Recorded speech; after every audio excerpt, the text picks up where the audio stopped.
สวัสดีครับผมนิกจากธรรมนพลวันนี้เรามาคุยกันเรื่องของน็อกๆครับเดี๋ยวผมให้ผู้ช่วยผมช่วยเล่าเรื่องของน็อกๆให้ฟังนะครับลองนึกภาพเวลาคุณจะซ่อมบ้านต่อเติมบ้านหรือแต่งห้องใหม่สักห้องนะครับบางคนเริ่มจากอยากได้ไอเดียแล้วก็ไปไล่ดูรูปในโซเชียลจากนั้นก็เริ่มถามว่าควรซื้อของที่ไหนราคาเท่าไหร่ของจริงเหมือนในรูปไหมพอจะซื้อจริงก็มีคำถามอีกว่าส่งได้ไหมของชิ้นใหญ่แตกหักหรือเปล่าถ้าติดตั้งใครทำถ้ามีปัญหาใครรับผิดชอบพูดง่ายๆคือเรื่องบ้านเป็นเรื่องใหญ่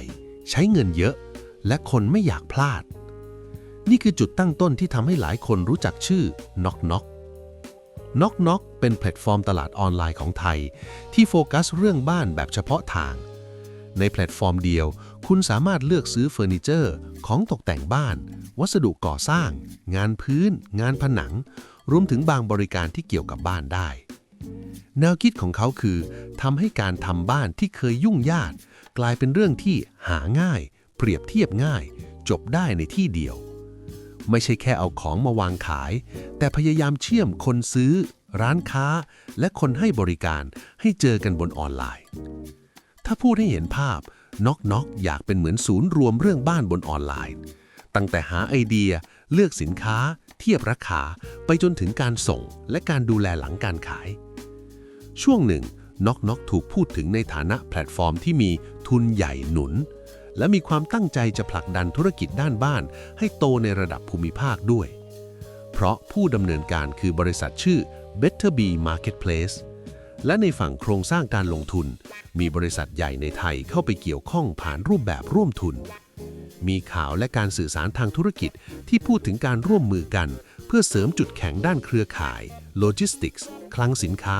และช่องทางต่างๆให้ธุรกิจแข็งแรงขึ้นถ้าพูดแบบคนทั่วไปก็คือน็อกน็อกไม่ได้เดินลำพังและมีความคาดหวังว่าจะเติบโตเป็นแพลตฟอร์มเรื่องบ้านระดับอาเซียน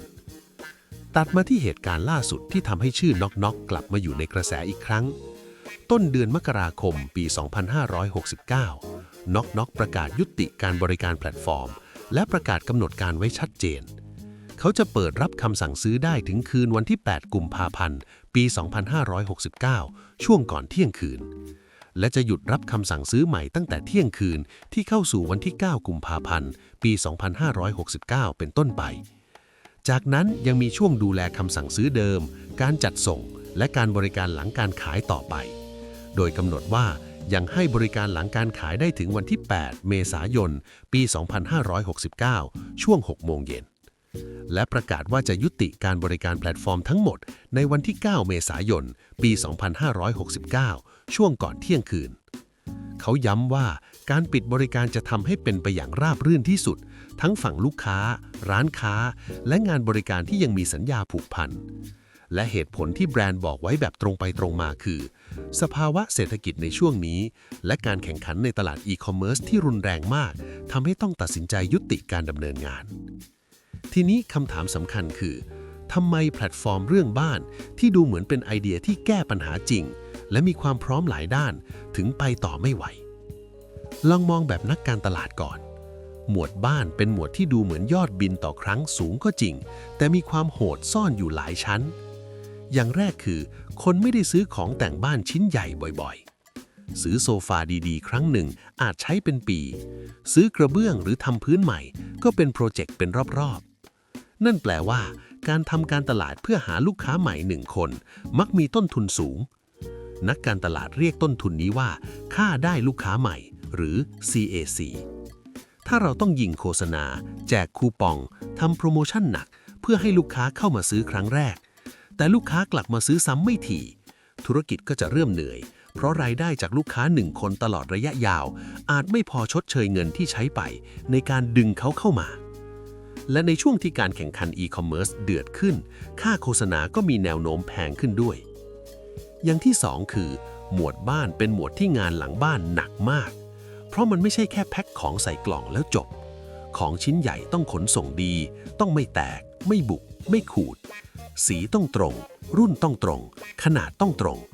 บางอย่างต้องนัดติดตั้งต้องเข้าหน้างานต้องคุมคุณภาพงานถ้ามีปัญหาลูกค้ามักจะไม่ยอมง่ายๆ เพราะมันกระทบชีวิตประจำวันจริง ลองคิดง่ายๆว่าถ้าตู้ครัวผิดขนาดหรือพื้นมีปัญหามันไม่ใช่แค่คืนของแต่มันกระทบทั้งบ้านเลยดังนั้นในหมวดนี้ประสบการณ์หลังการขายคือส่วนหนึ่งของแบรนด์ทันทีต่อให้หน้าบ้านทำการตลาดดีแค่ไหนแต่ถ้าประสบการณ์ตอนส่งของตอนติดตั้งตอนเคลมไม่ดีความเชื่อมั่นจะลดลงเร็วมากและรีวิวก็จะย้อนกลับมากระทบยอดขายอย่างที่3คือน็อกต้องแข่งพร้อมกัน2สมรภูมิสมรภูมิแรกคือแพลตฟอร์มอีคอมเมิร์ซขนาดใหญ่ที่มีทราฟฟิกมหาศาลมีงบโปรโมชั่นหนักและการแข่งขันราคาเข้มมากสมรภูมิที่2คือร้านวัสดุก่อสร้างและร้านเฟอร์นิเจอร์แบบออฟไลน์ที่มีความได้เปรียบเรื่องสต็อกเรื่องการเห็นของจริงเรื่องทีมช่างเรื่องบริการหน้างานและความไว้ใจแบบเดินเข้าไปจับได้ถ้าแพลตฟอร์มเฉพาะทางจะชนะเกมนี้ต้องมีจุดแข็งที่คนอื่นทำได้ยากเช่นทำเรื่องบริการให้เนียนทำเรื่องคัดร้านค้าให้คุณภาพสูงทำเรื่องการรับประกันให้ชัดเจนทำเรื่องประสบการณ์ให้มั่นใจแต่ทั้งหมดนี้มีต้นทุนสูงและต้องใช้เวลาในการสร้างความเชื่อมั่น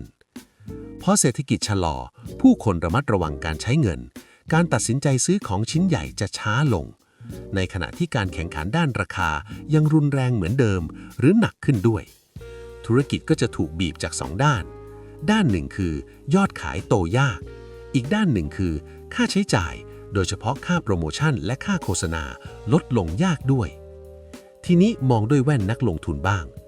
มุมนี้จะไม่ได้ดูแค่ว่าคนรู้จักแบรนด์ไหมหรือแอปใช้ง่ายไหมแต่มองว่าตัวเลขมันเล่าเรื่องอะไรมีเอกสารแจ้งต่อตลาดหลักทรัพย์ที่ระบุว่า Betterby ซึ่งเป็นผู้ทำธุรกิจแพลตฟอร์มน็อกได้แจ้งเลิกประกอบธุรกิจต่อหน่วยงานที่เกี่ยวข้องและกำหนดวันหยุดรับคำสั่งซื้อไว้ตามที่ประกาศเอกสารฉบับนั้นยังระบุผลกระทบทางบัญชีในฝั่งบริษัทที่เกี่ยวข้องว่าจะมีการรับรู้ผลขาดทุนทางบัญชีซึ่งเป็นรายการที่ไม่ใช่เงินสดประมาณ 1,800 ล้านบาทในไตรมาส 4 ของปี 2568 และยังระบุว่าผลประกอบการในปีก่อนหน้าส่งผลขาดทุนต่องบรวมประมาณ 650 ล้านบาทภาษานักลงทุนฟังแล้วจะตีความทันทีว่านี่คือการตัดสินใจปิดจบเพื่อหยุดความเสี่ยงที่ลากยาวเพราะถ้าธุรกิจยังไม่เห็นเส้นทางชัดเจนว่าจะทำกำไรได้เมื่อไหร่การเติมเงินต่อไปเรื่อยๆไม่ใช่คำตอบเสมอไปโดยเฉพาะในช่วงที่ตลาดแข่งขันหนักและเศรษฐกิจไม่ช่วยหลายครั้งการหยุดคือการบริหารพอร์ตเหมือนเรามีหลายโปรเจกต์ในมือแล้วเลือกเก็บโปรเจกต์ที่มีโอกาสชนะสูงกว่าไว้ก่อนถ้าจะอธิบายให้เข้าใจง่ายที่สุดฟังนักการตลาดจะเห็นภาพว่าการทำแพลตฟอร์มเรื่องบ้านต้องชนะทั้งการหาลูกค้าและการส่งมอบประสบการณ์ไปพร้อมกันและหมวดนี้ต้นทุนสูงกว่าที่หลายคนคิดเพราะความผิดพลาด1 ครั้งมีผลกับความเชื่อมั่นมากในขณะที่ลูกค้าไม่ได้กลับมาซื้อบ่อยเหมือนหมวดอื่น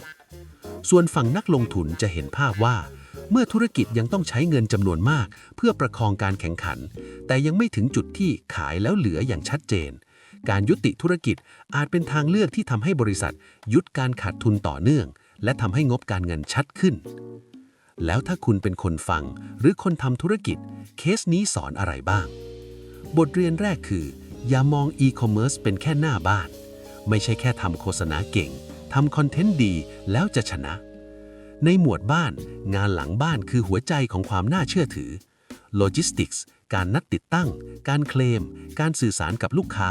เป็นส่วนหนึ่งของแบรนด์ทั้งหมด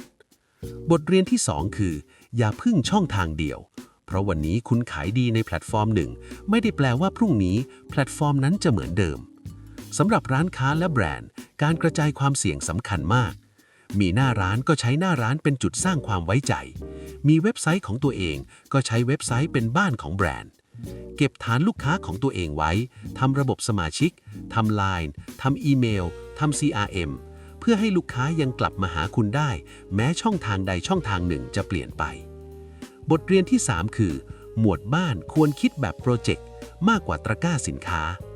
คนที่ทำบ้านไม่ได้คิดแค่ว่าจะซื้อของชิ้นเดียวเขาคิดเป็นงานเป็นเซตเป็นขั้นตอนตั้งแต่ไอเดียไปจนถึงหน้างานจริง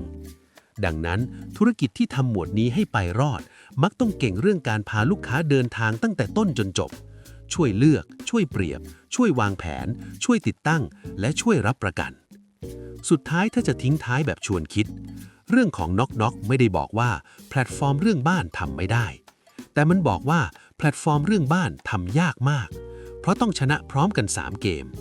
เกมแรกคือเกมความเชื่อมั่นของลูกค้าอย่าดูแค่ยอดขายจากแคมเปญให้ดูด้วยว่าลูกค้าอยู่กับเรานานแค่ไหนกลับมาซื้อซ้ำไหมและประสบการณ์หลังการขายดีพอหรือยังถ้าคุณเป็นนักลงทุนเคสนี้สอนว่าเวลาประเมินแพลตฟอร์มไม่ได้ดูแค่ไอเดียหรือการเติบโตช่วงต้นต้องดูด้วยว่าขายแล้วเหลือไหมและต้องใช้เงินอีกเท่าไหร่ถึงจะถึงจุดคุ้มทุนและถ้าคุณเป็นเจ้าของร้านหรือเจ้าของแบรนด์เคสนี้สอนว่าการมีลูกค้าของตัวเองสำคัญพอๆกับการมีช่องทางขายเพราะสุดท้ายแล้วช่องทางอาจเปลี่ยนได้แต่ความสัมพันธ์กับลูกค้าถ้าคุณสร้างไว้ดีมันจะอยู่กับคุณนานกว่าสุดท้ายฝากทัพพนพลพอดแคสต์เอาไว้ให้Think Aboutกันนะครับแล้วพบกันในThink Aboutหน้าครับขอบคุณครับ